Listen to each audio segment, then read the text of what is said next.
In this next video, we will be covering the forms on the website and how to handle the two different types. So the first type you only have one of, I think, which is this personal insurance request a quote. And if we go into this on the back end, we start by just going to Forms. And we come to this second page of Forms. And we come to the personal insurance request a quote. Once you're in one of these, you can switch between them through the drop down here at the top. The first thing we'll talk about here is the fact that this one is not going to Pardot. And so you can check the entries on the form if, for whatever reason,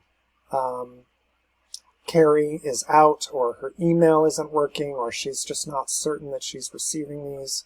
Her or somebody with access can come into the website and see if there are some more entries on the site that she has not received. You can click into any one of these and see the full, the full response that has been chosen for all items. You can also add a note to these if you want. That seems like something you wouldn't really need. And then you can send the note out from here as well. You can resend the admin notification if something was wrong with Carrie's email and then you thought you had it fixed. You wouldn't necessarily need to go and refill out the form again. You could just send it out to whoever you want from here. That is the first part, is checking those entries. So again, you come to Forms, come to whatever form it is that you might want. In this case, we want the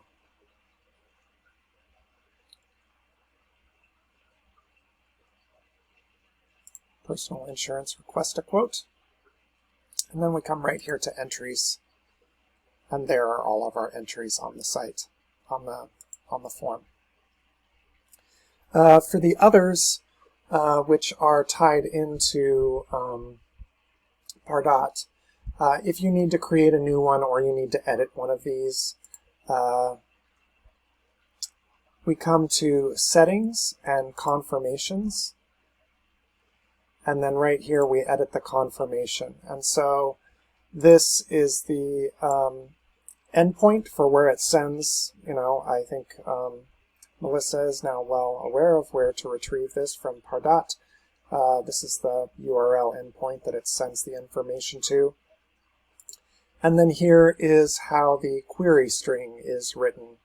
And it looks complicated, but it's not too difficult to do.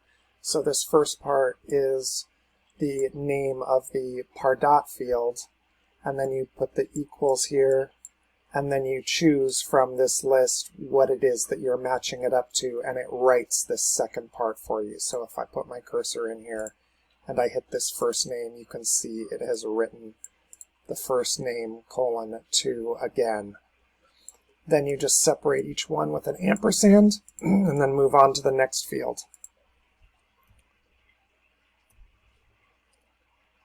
So endpoint, query string, which is the field matching essentially.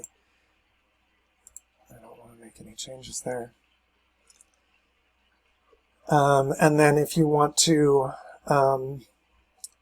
edit, or if you're starting from scratch and making a brand new field, this is where you get that done. So again, you can add whatever fields it is that you want to this form.